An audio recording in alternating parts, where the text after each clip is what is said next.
in the 90s in Mexico didn't help. There was no information. They're still struggling. Mexico and Latin America, they're struggling a lot with autism information and resources. And back then it was even worse. So everything got a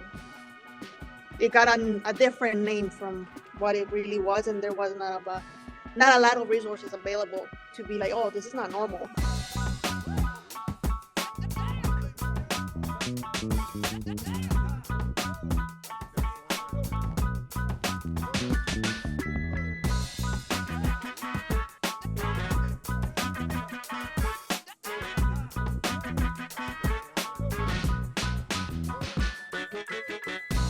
Welcome to Adulting on the Spectrum. In this podcast, we want to highlight the real voices of autistic adults, not just inspirational stories, but people like us talking about their day-to-day life. Basically, we want to give a voice to a variety of autistic people. I'm Eileen, an autistic author and photographer, and I co-host this podcast with Andrew Komarow. Hey, Andrew. Hey, Eileen. I'm Andrew Komarow, autistic entrepreneur and software engineer. And today our guest is Tania Garcia. I say that right? Tania. Tania. I don't know why I had like that in my head. I think, Eileen, did you do that? I think I just copied Eileen. Anyway, that's a mistake. Is an autistic adult diagnosed at 29.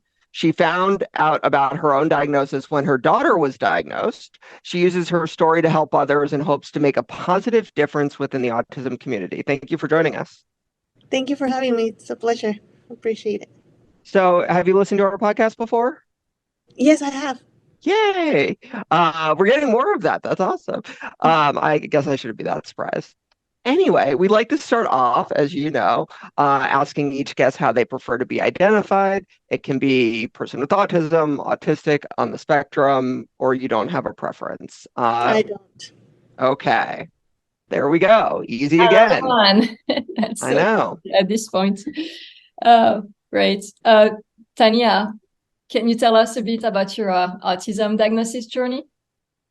Yeah, well, first, and I think the most important thing is I never looked for it. Like I never had the question or try to find a name for me being so weird. That was the perfect way to describe myself, that I was weird. I was very isolated. I had a hard childhood because I'm a picky eater. I use orthopedic shoes because I used to walk on my toes. Doctors call it somewhere else, like something else, like some orthopedic issues that were not there. Now I understand why they were. I didn't like school. I had like kind of school phobia at certain moments. I eat the same stuff, or I can have my breakfast has been the same thing for months. It doesn't bother me. What is it currently? Just out of curiosity. It's milkshake with toasted bread with peanut butter and traditional butter. Like a milkshake or like a protein breakfast No, shake? milkshake, just banana. Okay. Cocoa powder, protein, a little bit of protein, and a little bit of cinnamon. And that's pretty much my breakfast every single day. And if I modify it, it's like, oh, I need to go back to it. Like I need it. I don't feel okay. It's you know what it is. If you call it a frappuccino instead of a milkshake, it's like the same thing, but then you can get away with it. Everyone thinks it's normal, right? I like to use like the same clothes. Like if I find a particular t-shirt or pants, I buy the same ones in different colors. I just feel very comfortable with that. I look for comfort instead of fashion or something else. My routine is very settled. I have a calendar. I have an agenda. I like to program myself and mentally be ready for stuff. But I was on the idea that was normal, that old people used to do that. So when I would mention it to some people, they would be like, no, I don't need that. No, I don't do that. I get bored if I eat the same stuff. So when I had my second child, her name is Valeria, she's 5 years old at the moment, she had a language regression. So that was a red flag for us to look for help. They call it speech delay, but I'm like, how can that be a delay? If she had language, how come she lost it? So when we got to the early intervention process, we got to the autism route once the therapist saw that there wasn't a lot of progress, and we were referred to psychologist, a clinical psychologist, that ended up being autistic himself. So he gave us her diagnosis, but when I got her diagnosis, I was so confused. Like, I don't know where to start. I don't know what to look for. I asked them, like, what can I do to not use the excuse that Valeria looks like me and acts like me, and she has a lot of behaviors that I used to have, in order to prevent myself from seeing manifestations or symptoms that I have to be aware of.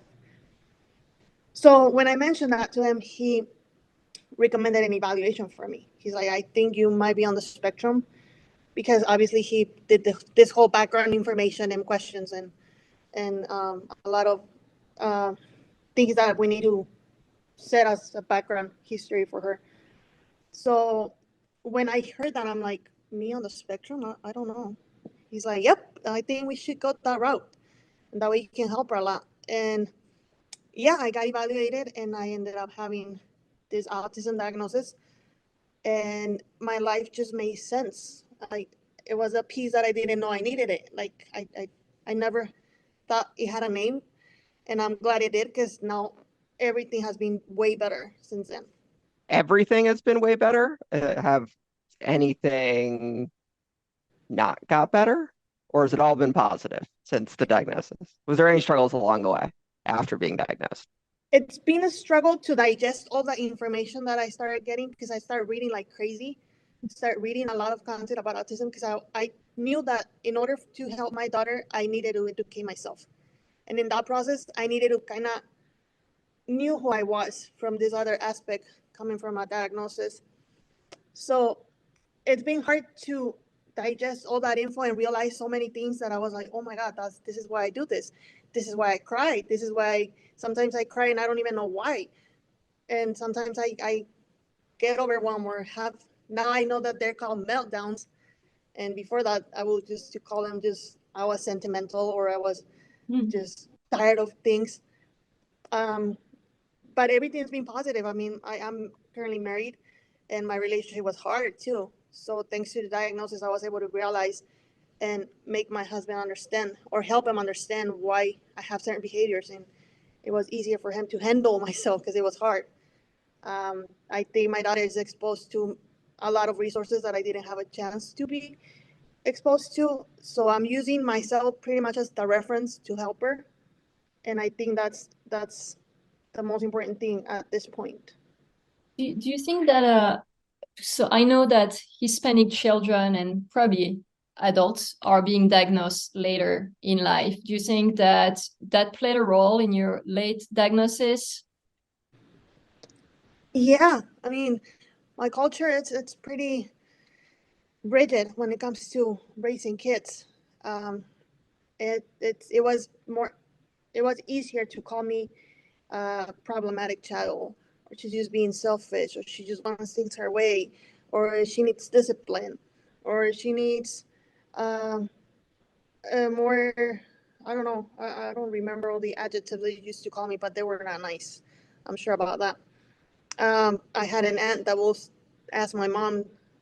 She would say, like, let me borrow it for a week, and I'll make sure I'll fix her attitude. I'm like, I'm not. Why do you have to fix me? Why? What's wrong with me? So those things will make me feel super confused, and will make me cry, because I wouldn't be able to understand. When I used to cry because I didn't want to go to school, uh, they thought my dad was super like spoiled in that, and he will do anything for me, and I was taking advantage of that, and it wasn't the case. So I think being born in the 90s in Mexico didn't help. There was no information. They're still struggling. Mexico and Latin America, they're struggling a lot with autism information and resources. And back then it was even worse. So everything got um, it got a different name from what it really was, and there was not a lot of resources available to be like, oh, this is not normal.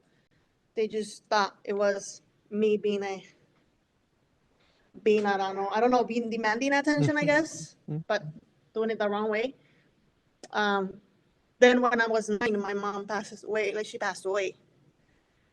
So then a lot of my behaviors, they kind of put it in a box and call it, oh, Tania is going through a hard time because her mom passed away. But I think my autism just got worse, and like because everything got moved, all my routine, all my structure just was totally destroyed, and I didn't know where to start, how to put it back together.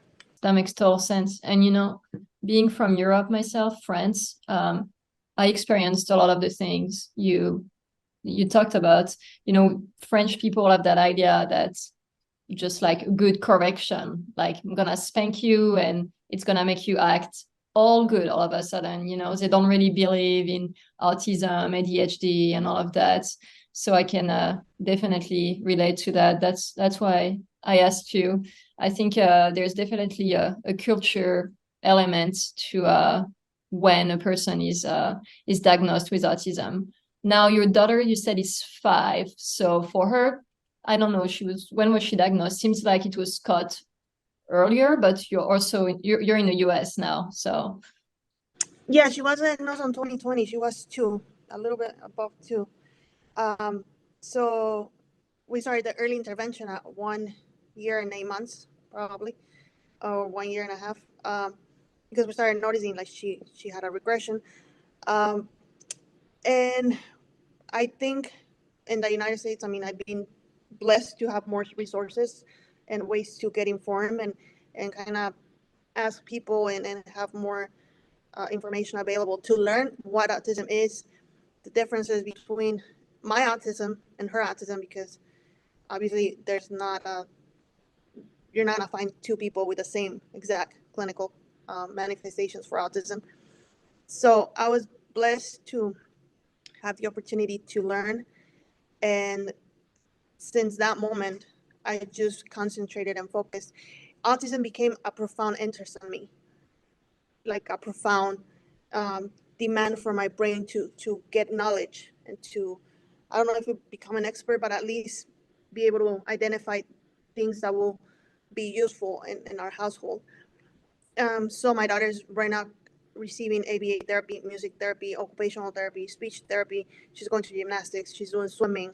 We have an AAC device that she got probably like 2 months ago. We're learning how to use it. She's doing great with it.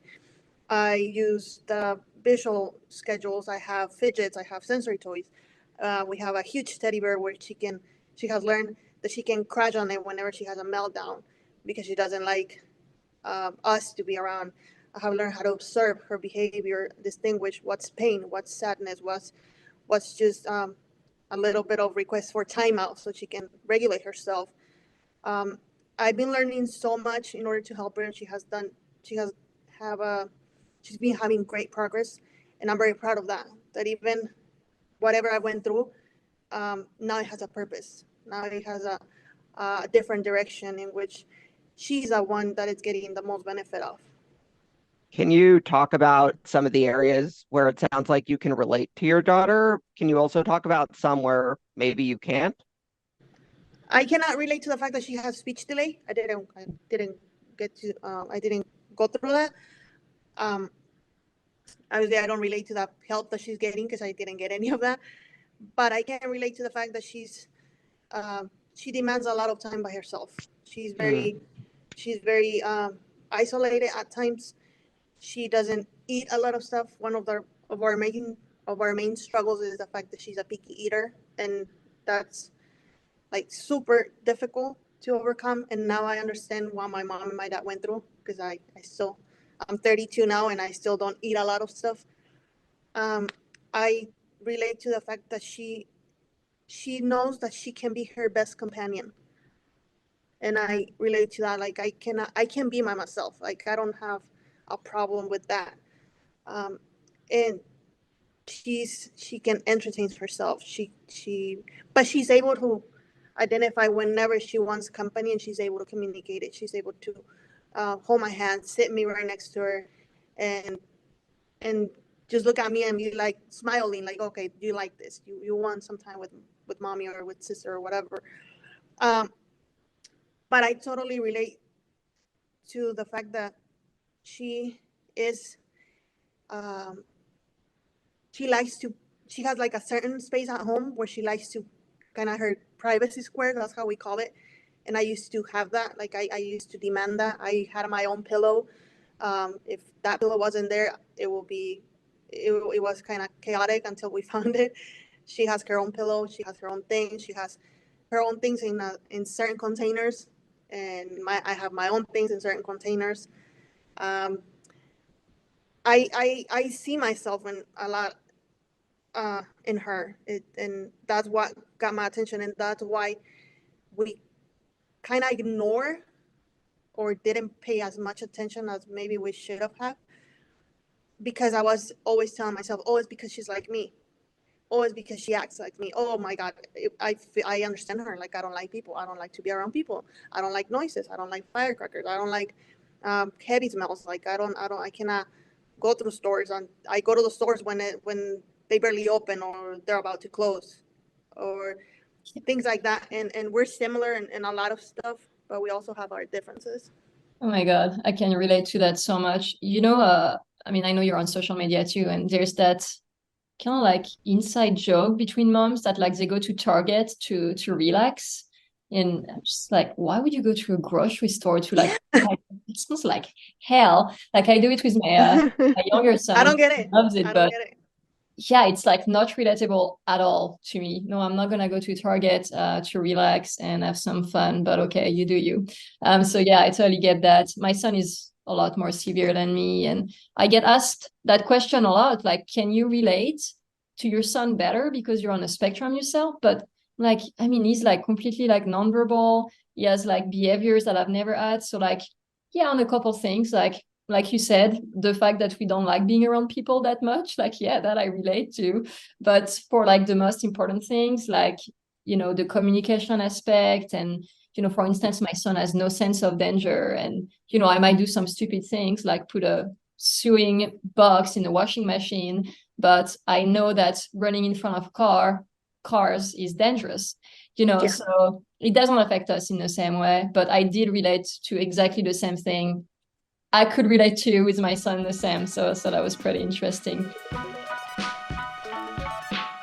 I wanted to talk to you about social media because another thing I can relate to is the social media aspect. And I see you're on social media now, and I know that you've been sharing your story. And how did you get there? Like, what made you decide, okay, I'm going to go on social media and share my story? When I started reading about autism, I read most of my books are in English. So I think that English market can be like at a certain point covered already by a lot of voices like yours. Because you guys do a great job. I really, really like what you guys do. But when I got a lot of resources in English, and I'm like, okay, wait a minute, where's the Spanish? I mean, here in the States, where's the Spanish community talking about autism? I don't know if there's more resources now than back in 2020, but at that point, I couldn't find much. And the ones that I was finding, they were giving me like the same script for it. And I'm like, I don't think these people they're just following one book or one source. Like, I don't know. It wasn't clicking for me. It wasn't making a lot of sense. So I'm bilingual. I mean, my first language is Spanish, and I got very concerned. I'm like, these people, these families, are having visits from therapists maybe once a week, maybe twice a month.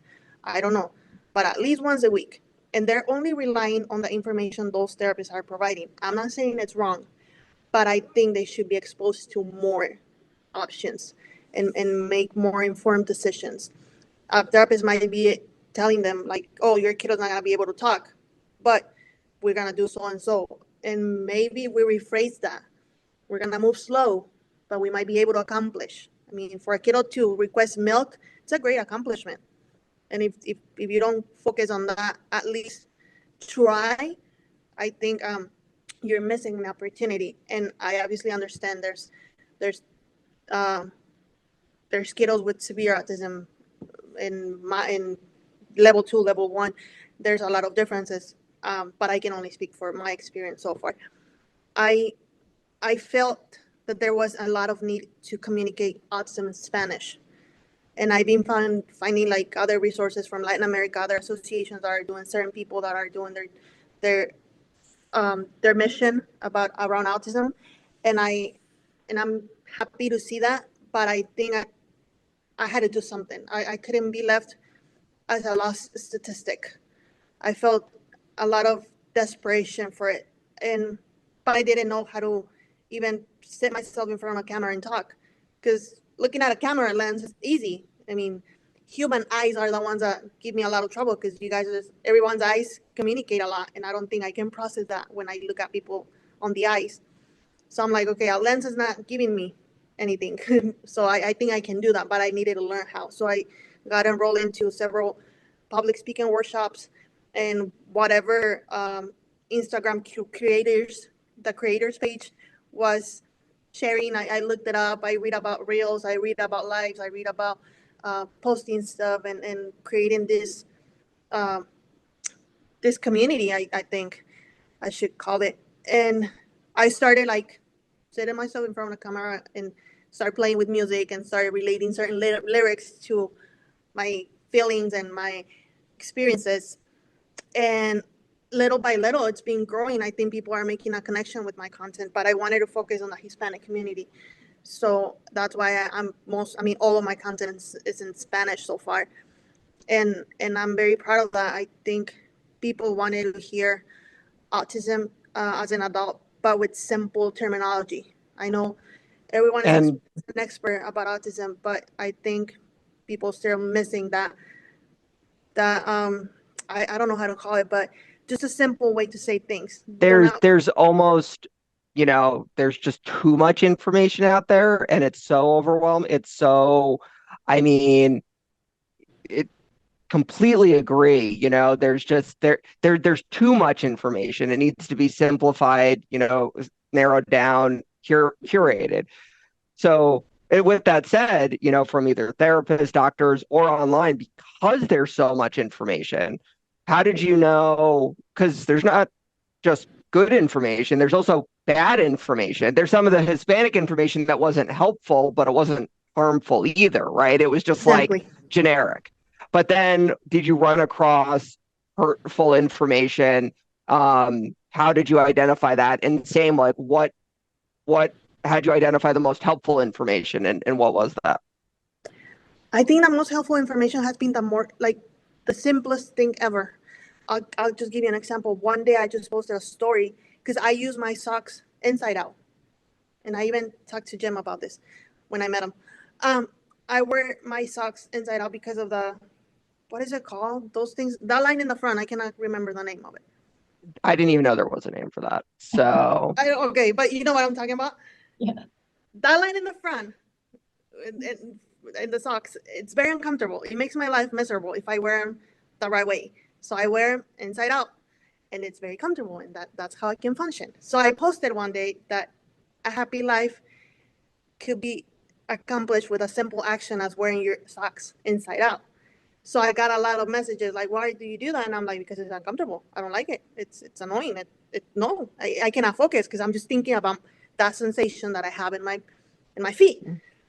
So I got a lot of messages after that. It was a lot of engagement and a lot of moms saying, "Oh, maybe that's why my son cries in the mornings, and he doesn't want to wear those socks, and I have to put them and like force them, or I have to go through this whole crying episode and then finally get him to wear them, and or maybe just wear some sandals, but they're not allowed to go in sandals at the school, or they share so many episodes or so many situations regarding socks."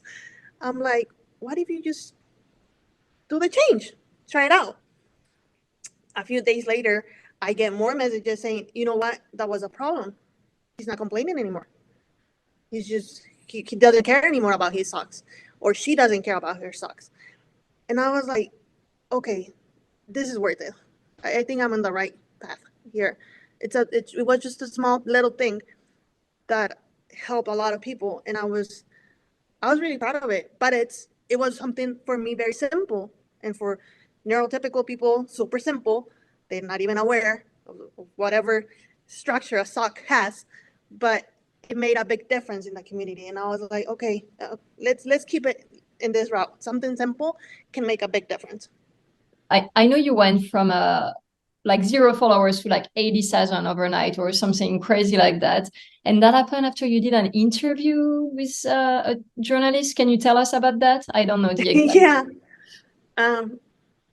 Instagram, I was doing it daily, and I think I did it like for a whole year, just daily, every single day. I wouldn't miss anything. And I went from probably 150 followers to 70,000 in a whole year. But then I guess I was exposed in a higher level than what I thought, that I get in contact with. Uh, it's a Mexican YouTube personality in Mexico. He dedicates to communication, doing interviews with important people like owners of TV stations and politicians and entrepreneurs and this type of personalities that can give something back to the community. That's his mission pretty much. So his wife started following me, but I wasn't aware of that because there was days that I will get like 500 followers, so I wouldn't keep up with the notifications. So I get a message from her, and she's like, you know what? I will really love my husband to interview you. No, she called him Nayo because that's pretty much his nickname. She's like, I would love Nayo to interview you. And I'm like, who is she? I'm like, I know who she's talking about, but who is she? So I went through her profile and I found out she was a wife. And I'm like, holy cow, who am I talking to? And Nayo, this YouTube personality, he has more than 500,000 followers in YouTube and more than 3 million in Facebook, and I think close to 1 million in Instagram. So I was like, oh, wow, okay. I was like, let's see. So I kept talking to her, and she's like, you know what? I found your reel about autism, and I look up your profile, and it's fascinating what you're doing with a diagnosis. And I think it can make a huge impact in other people's lives. And I'm like, well, that's why I'm here. That's my main goal when it comes to autism awareness and spreading information about it and trying to make a social change, better said, a positive social change. That's what I want to accomplish. So I kept talking to her, and she's like, can we arrange an interview if you ever come to Mexico? And I'm like, well, I don't travel that often, but if you give me a date, I can schedule all my whatever I need to do in order to go to Mexico. And we did. I got that interview done back in March, and it got published a month ago. And it's the last time I checked, it was 630,000 views. And I got like 5,000 followers like within 2 weeks after that interview. And I got, I've been getting messages from a couple of universities in Mexico asking me to go for a conference. And then I've been getting like Zoom meetings with parents from associations. I did one last week from an association from Panama. Yeah, it was Panama. And before that, I've been collaborating with associations in Argentina and Chile and Colombia and other countries, and it's been fascinating. It's been a great response after that interview, but I've been working on it since the end of 2020. So it's very fascinating, and I'm very grateful for other people helping me to expose my testimony and trying to help others with my story, just like you guys. I mean, I appreciate the opportunity. It's been great. Incredible. Are you getting any negative feedback? Oh yeah. And what do you do? When I hit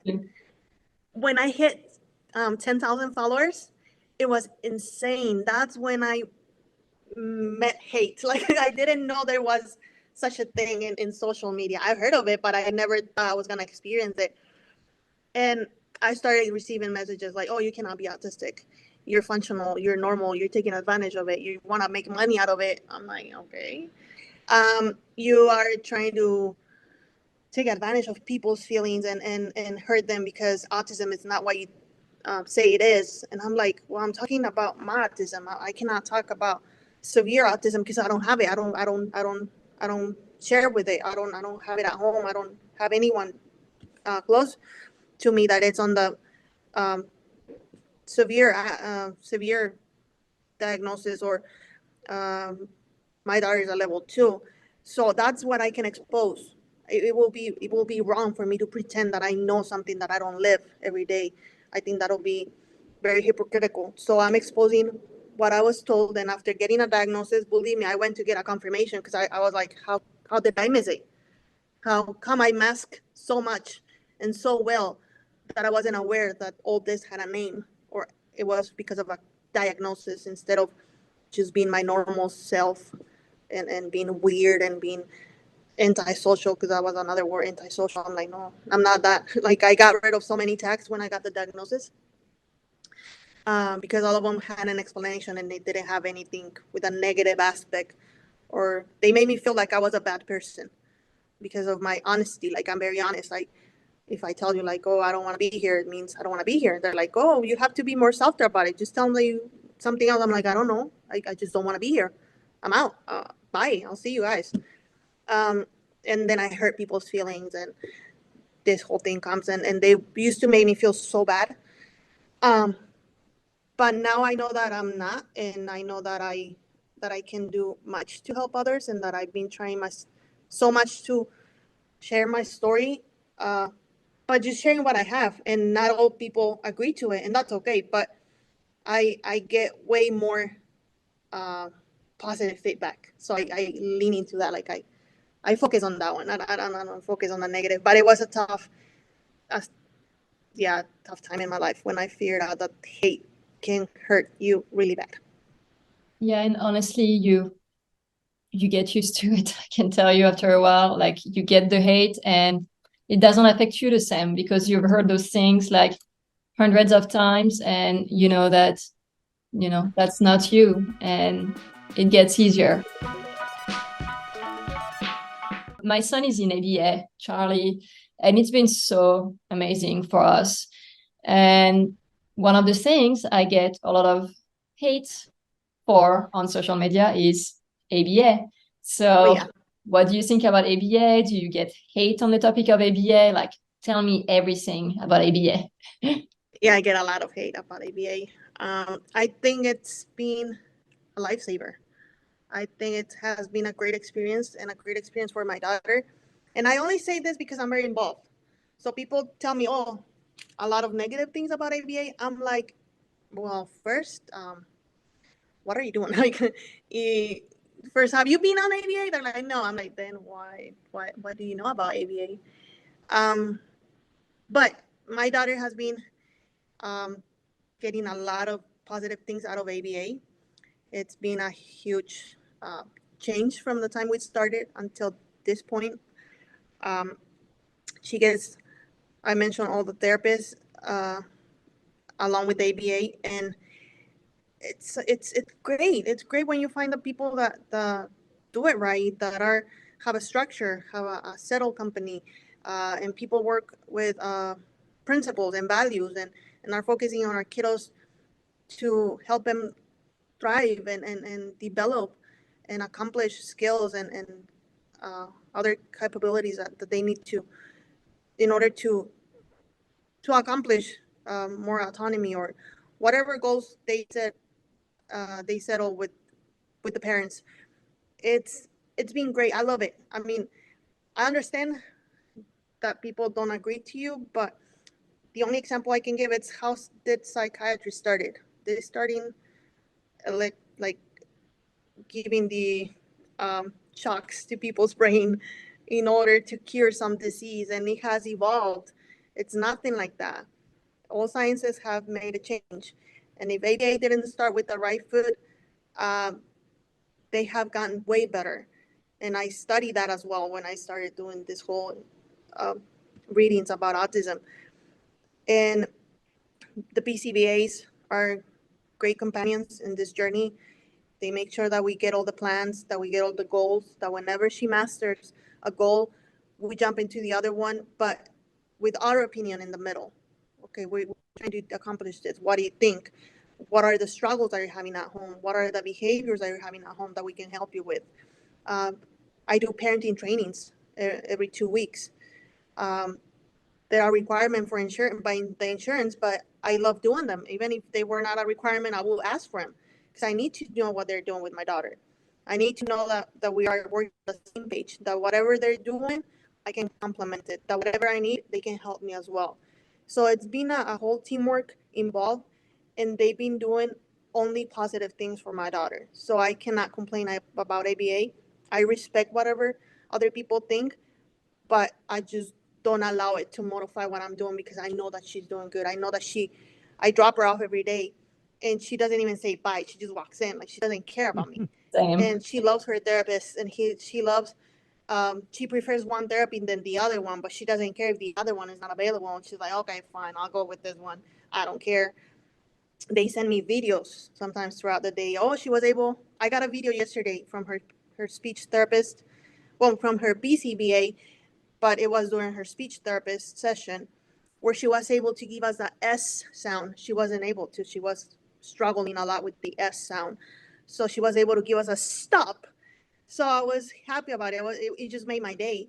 Those are little things for other people, but for us are huge accomplishments. And those are the milestones that we're working on. And she's been progressing a lot. And I'm just thankful for ABA.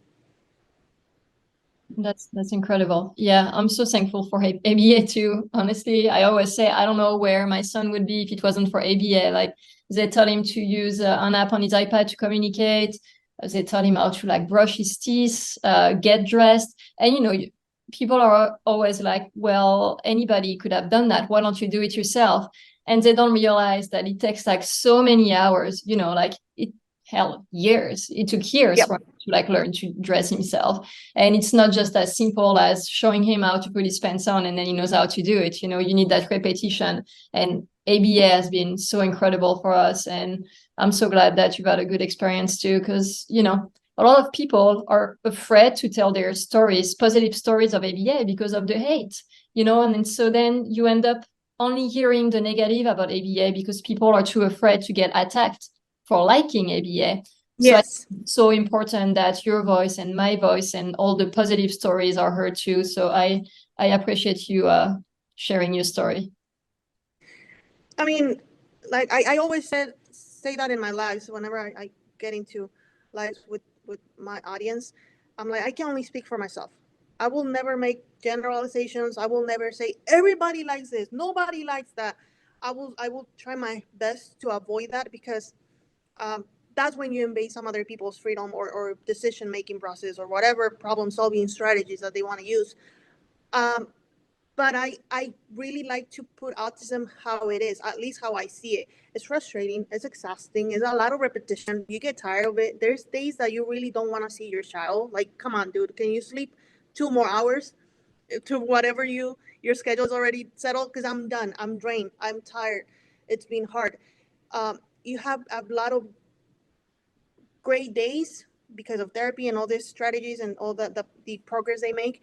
But there's days where you cannot stand it anymore. And the only thing that you have to do is let it settle, accept the fact that you don't feel good, let it run through your body, like address all the emotions that you're feeling, call them however they're called. If they're sadness, fear, feel like crying, and you just want to start sobbing and give yourself 5 minutes to cry it out, and then just try again. Just need to get up and try again. And this is a constant up and down, up and down, up and down. But it's worth it. When you see the progress in your kiddo, it's freaking worth it. I love it. And it's like, okay, I've been crying and I've been frustrated and I get mad at myself because maybe I'm not helping you enough and maybe I could do more. But when that kiddo gives me a new letter sound or is able to communicate on the AAC device, like, oh, I don't want milk, I want to go to sleep, or I want minis, or I want water, or just me water, is like, come on, it's worth it. Just don't give up, because us as parents are the only people that are gonna fight for them and advocate for them. Nobody else is gonna do it the way we can do it.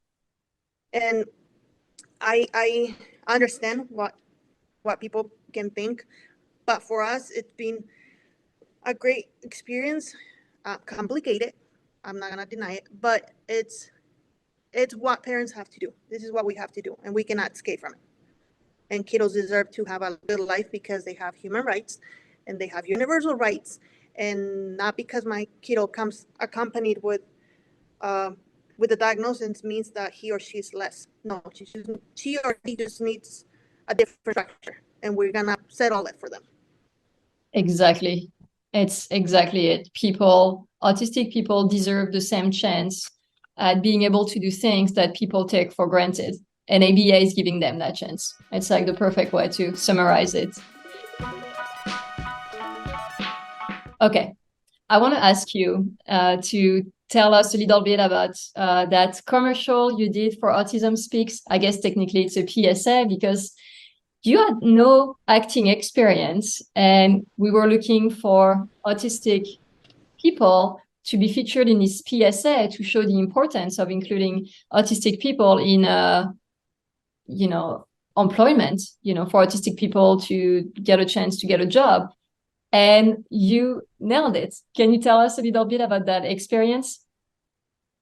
It was great, but I got scared when Jim sent me an email and he's like, we want to do this PSA about autism and employment and opportunities and hiring process and this whole campaign. I don't know if I can call it campaign, but the whole PSA, I'm like, why me? They're like, oh, we're looking, and he was like, we're looking for um, autistic people to participate.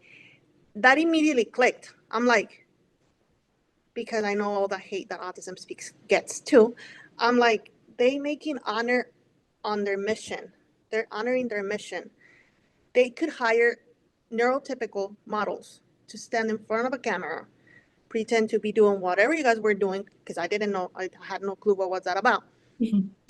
But they're considering autistic people on the spectrum to participate, to make it real, to be like, this is what we look like, this is what we can do, and this is what we can project to other people. And I was like, I'm in. He's like, are you sure? I'm like, yeah, I don't know what I'm doing, but if you give me specific instructions, I'll follow him. Like, I'll just do whatever you guys ask me to do. He's like, he called me on Monday, I guess, and I fly on Thursday. He's like, can you do it? I'm like, yeah. Thank God I was in a vacation from school. I had a break. I was like, everything got accommodated to me traveling. And I was like, okay, this is unpredictable, but it makes sense. It has a purpose. So I think I can adjust it, and everything worked out. So I got to Denver. Because like I said, I live in Phoenix, Arizona. I got to Denver on that Friday. And no, on Thursday night. Then on Friday, we got to the recording or filming place. I don't even know how to call it, you see? And they did my makeup, they did my hair, they asked me like, how do you do with textures? How do you do with fabrics? We got this clothes that you're gonna wear. Tell me if you feel comfortable with them. We're gonna do so and so thing. They sent me the whole schedule, so I read the schedule.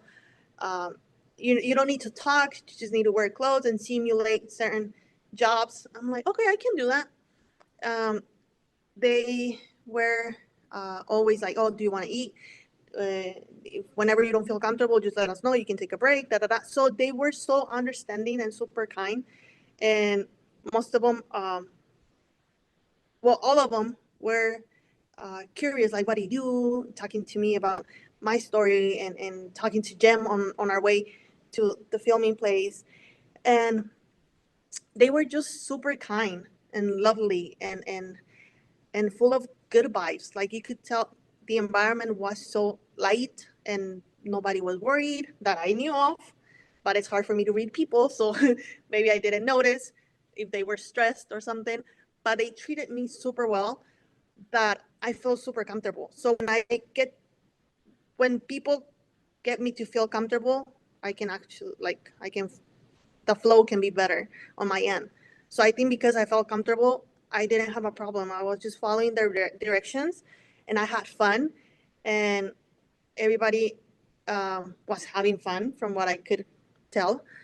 And I loved it. I think it was a great opportunity for me to experience that, which I never done before, but also gave me the opportunity to get in a closer contact with Autism Speaks from Jim's perspective. And I had contact with him back in 2020, so we kind of catch up during that time. And then he talked about you so much, and he wanted me to get in contact with you and get us together, which I'm glad. Um, but it was a great experience. I never thought um, that they will treat me with so much compassion and taking care of me, along with the other person that was participating in the PSA, and I loved it. I loved it, and I actually am gonna do. They proposed me. I'm not sure yet, but they proposed me to do the voice off in Spanish for it, so I'm excited about that. That's amazing. That's such a great idea. Yeah, we've been really trying to do more for the Hispanic community, and so yeah, you're great, and I'm so happy you're involved with us. And the PSA looks amazing. I can tell you that. Thank you. Can you tell people where to find you on social media? I know we've talked about it, but like tell them your handle and all of that. Well, I'm pretty much everywhere except Twitter. Twitter, I don't like Twitter, but Instagram, Threads, TikTok, Facebook. My username is 07 Tania Garcia. Tania with I, not Y, not O. They can write my name in so many ways, but it's Tania. It's Latin. Garcia is my last name. And I mean, if you are in the Hispanic community or not, sometimes I do things bilingual, and sometimes but I stick most to the Spanish aspect of my account. I'm going to ask you some quick fire questions. What's your favorite animal? I don't like animals. Okay, that's a fine answer. Listen, not what I expected, but I'll take it. Who's your favorite singer then? I would say Garth Brooks. I'm a country fan. I love country music. Favorite food? We can hit on it. Asian food. Favorite color? Purple. I love purple. Thank you so much for joining us today, Tania, and sharing your experiences. I know experiences. I know it's going to help a lot of people, and yeah, we're going to encourage people to follow your social media so they can get access to your content in Spanish, which is very, very important. So thank you. Thank you. No, thank you so much. I appreciate the opportunity, the space you have open for my story to be shared. Thank you. You too.